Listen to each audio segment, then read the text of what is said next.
Welcome to Bistory Media. More than half a century ago, a conflict broke out between two different armies of great disparity in strength and firepower. This conflict will soon become the most complex and controversial conflict or civil wars in modern history. The conflict between the Nigerian state and the breakaway Biafra Republic. The conflict would officially be known as the Biafran War or the Nigerian-Civil War. The Nigerian-Civil War. To put this bloody conflict in context, we will examine the build-up, both political, social and economic, to the final declaration of the Republic of Biafra by Colonel Chukwuemeka Odumegwu Ojukwu on 30th of May 1967. The focus of this video, therefore, is a prelude to the Biafra War or the Nigerian-Civil War.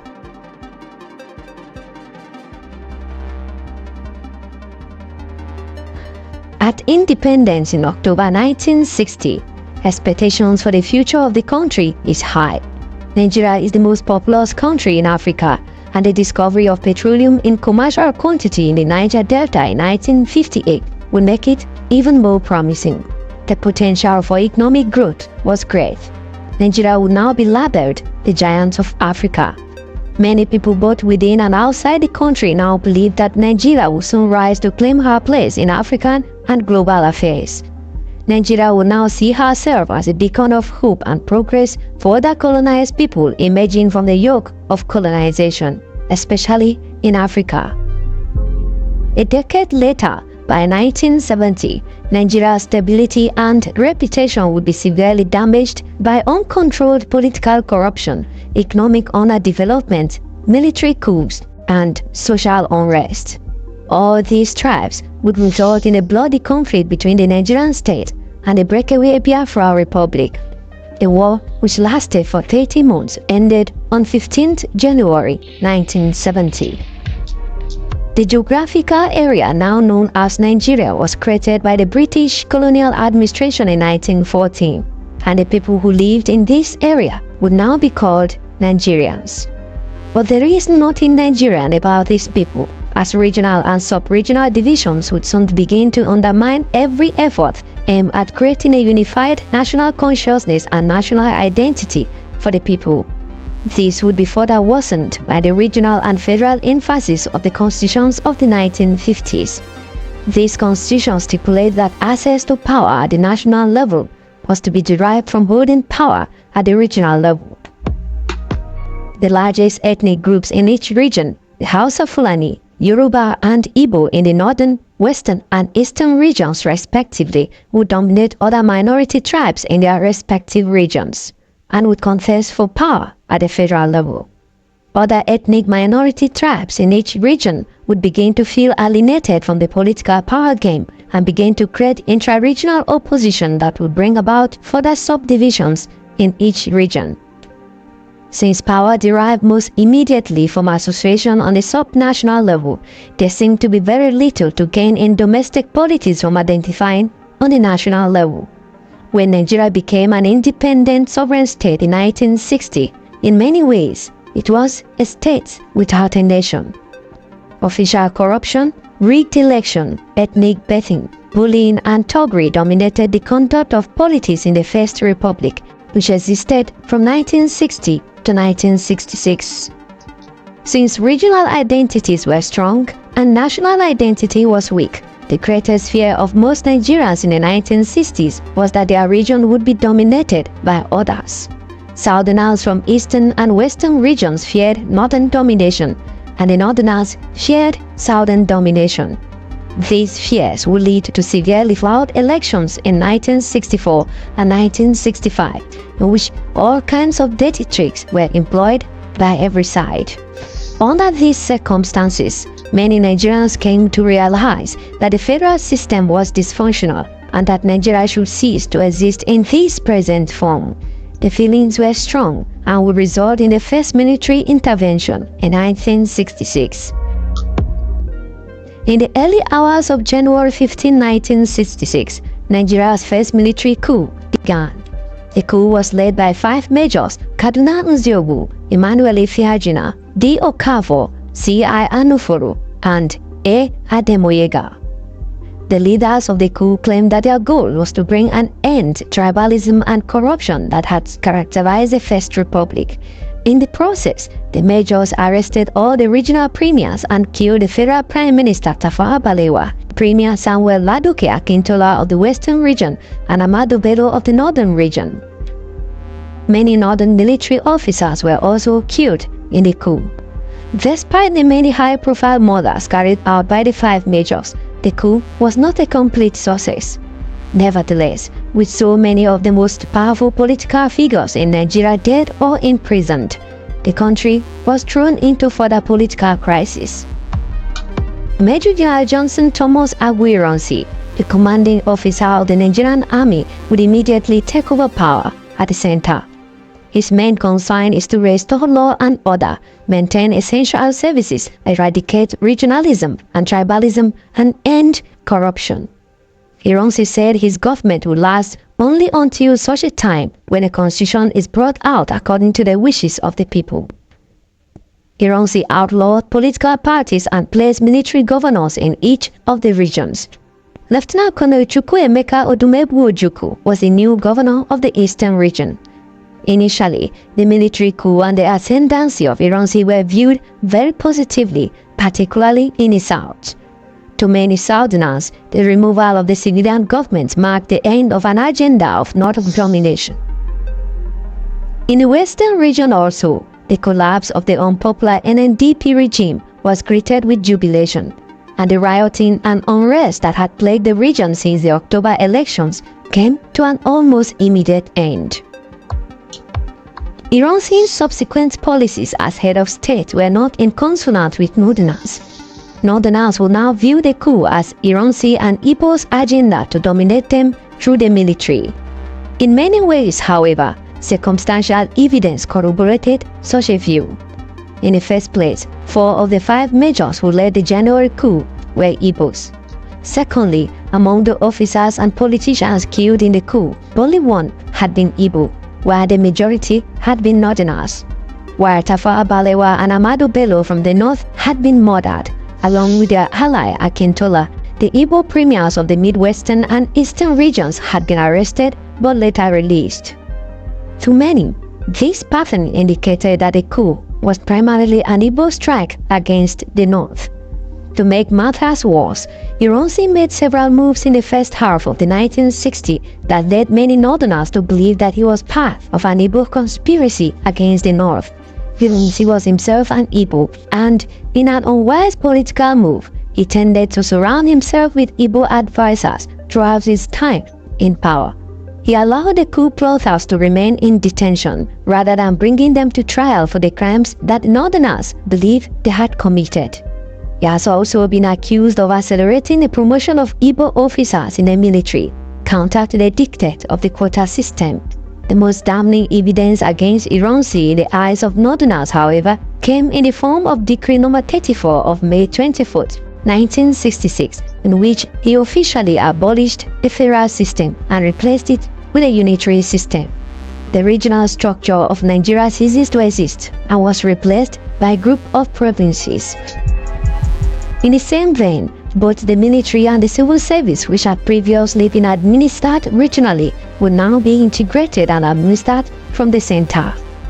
To Northerners, though, this was Igbo domination in practice. The North will now face the prospect of being occupied by Southern military officers and being administered by Southern civil servants. Northerners now lacked the safeguards placed in the federal system that made sure that Northerners were involved in governance to an extent commensurate with their population. Not willing to let their position slip any further, on July 29, 1966, a group of Northern Non-Commissioned officers, along with their junior officers, carried out a counter-coup, capturing and killing Ironsi and his friend Adekunle Fajiri in Ibadan. For 3 days, the country was without a leader until the leading Northern officers selected 31-year-old Lieutenant Colonel Yakubu Gowon as Supreme Commander of the Armed Forces and the new head of states.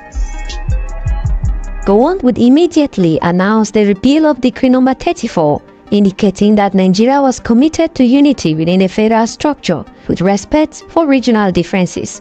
when Gowon was selected, Ojukwu had refused to recognize him as a legitimate head of state.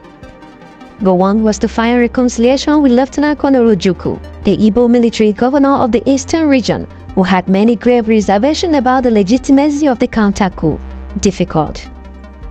In the first place, Ojukwu did not believe that Gowon was qualified to be supreme commander of the armed forces. Several officers with higher rank and more experience than Gowon still exist, and Ojukwu argued that any of these officers had a greater claim to the title of supreme commanders than Gowon. For him, Gowon was a usurper. A far more pressing issue, however, was the safety of Igbos in Nigeria and the ability or willingness of the military government to protect them. Between May, when Ironsi had abolished the federal structure, and September 1966, continuous violence had been directed at Igbos and other Easterners living in the north. As part of massacres, many conducted by northern soldiers took the life of between 80,000 and 100,000 Easterners during this period. These massacres sparked revenge killing of northerners resident in the eastern region. With this event, Ojukwu would now question the safety of Igbos in the federal Nigeria. He urged all Easterners living outside the region to return home and suggested that all Northerners in the East should do likewise. This led to a large population movement in the later half of 1966 and the early part of 1967. While Ojukwu was already pondering the possibility of secession on the grounds that Easterners were no longer safe within Nigeria, Gowon was determined to keep the East within the Federation. A series of meetings between Gowon and Ojukwu took place in Aburi in Ghana on January 4th and 5th, 1967. These negotiations produced only a vague and loosely worded resolution. Gowon believed that the Federation had been preserved at Aburi, while Ojukwu claimed the Aburi Agreement gave him wide-ranging powers to control the government of the eastern region and even to secede from the Federation if he so chose. In March, Ojukwu announced that as of April 1st, the government of the eastern region would take over all federal departments, taxes, and other revenues, essentially making the region independently administered. Gowon responded by blockading the coast and instituting economic sanctions against the East. The last-ditch effort at a peaceful settlement broke down, and on May 30th, Ojukwu declared the independence of the eastern region, which he renamed the Independent Republic of Biafra. From the perspective of Gowon and the federal military government, Biafra could not simply be allowed to secede for three main reasons. First, many in the federal military government, including Gowon, sincerely believed in the practicability of Nigerian unity and were willing to fight to preserve it. Second, to allow the secession of Biafra would be to invite the secession of any minority group within the Federation at any time. The prospect of Nigeria fragmenting into many small hostile states was not appetizing to the federal military government. And finally, the lands claimed by Biafra contained 67% of the known petroleum reserves in Nigeria. The secession of Biafra thus threatened what had the potential to be a very lucrative revenue base for the federal military government. Then, a civil war followed. This conflict would sometimes be called the Biafran War, but most commonly referred to as the Nigerian-Civil War. The conflict lasted for 2.5 years and ended with the collapse and surrender of Biafra on the 12th of January 1970. Initially, the federal military government considered the war a police action that would not take long to settle. The Biafrans considered the war as the only means for survival. Biafrans claimed throughout the war that the goal of the federal military government was the genocide of the Igbo people. By presenting the war as a self-defense effort, Ojukwu and his advisors were able to galvanize public support within Biafra and sympathy from the international community. In some ways, the actions of the federal military government to preserve the Nigerian Federation seemed to support Biafra's interpretation that the main goal of the federal military government was the eradication of the Igbo. Gowon's war strategy focused on the isolation of Igbo territory and the impoverishment of Biafra. Immediately after Ojukwu declared the independence of Biafra, Gowon declared a state of emergency in Nigeria and announced the creation of new states. The 3 regions and the Federal Capital Territory of Lagos were carved up into 12 new states, 3 of which were created in the former Eastern region. Consequently, minority groups that had been clamoring for new states even before independence were appeased. The creation of these states within Biafra was symbolic because it weakened support for the Biafran government among non-Igbo citizens. These minority people within the former Eastern region would now view the creation of states as an indication that the federal military government was acting in their interest. While the creation of new state was designed to isolate the Igbo and make political matters more difficult for the Biafran government, Gowon undertook measures to dampen the Biafran economy as well. The blockade of the coast continued, and a military cordon surrounding the country made it difficult for Biafra to ship food and other items into or out of the country. Although the federal military government did allow regular shipment of relief goods carried by humanitarian organizations, the overall effect of the embargo was detrimental. In January 1968, Gowon announced that the Nigerian currency would be changed. This means that any Nigerian currency that the Biafrans had to fund the war and their government quickly became worthless. Over time, these economic factors took their toll on Biafra. Food became increasingly difficult to come by, and high inflation made even existing goods prohibitively expensive within Biafra. In the first months of the war, the Biafran army achieved success when they occupied the Midwestern region and threatened the invasion of the Western region. The federal military government forces began to make advances, slowly pushing the Biafrans back into their own territory.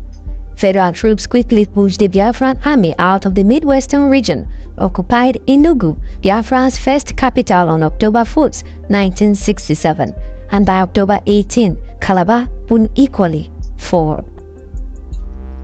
It seemed that the war would end with a swift federal victory, but the Biafran Igbos refused to surrender so easily. The capital was moved south to Umuahia, and the fighting decreased in intensity for some time. Part of the reason for this was Gowon's hope that his policies of economic strangulation and political favoritism of the minority groups would lead to a spontaneous uprising within Biafra. But this would prove to be a mistake. Malnourishment and starvation increased rapidly within Biafra, allowing Ojukwu and other Biafran leaders to exploit Gowon's policies as proof of a genocidal conspiracy against the Igbos. There was massive propaganda aimed at promoting the Biafran cause and the allegations of genocide. Deprivation was indeed a strategy of the federal military government. Gowon decried accusation of genocide and repeatedly noted that millions of Igbos are living safely in territories occupied by federal forces. Nevertheless, the propaganda produced by Biafra helped to galvanize feelings against the federal military government among Biafran Igbos and earned sympathy for Biafra from many international sources. International involvement in the Nigerian-Civil War undoubtedly helped to prolong the conflict. The conflict came to an end on 15th of January 1970 when Philip Effiong announced Biafra's surrender. That the Republic of Biafra hereby ceases to exist. In our subsequent episode, we will look at the actual fighting during the conflict, examining how different towns and cities were captured by both the Biafran and Nigerian forces. Want to watch more videos like this? Subscribe to Bistory Media and press the bell icon next to it. We'll bring you more videos on the forgotten history of Nigeria and important events around the African continent, the power, and things the world should know about Africa. Thanks for watching, and until my next video, please stay tuned and cheers.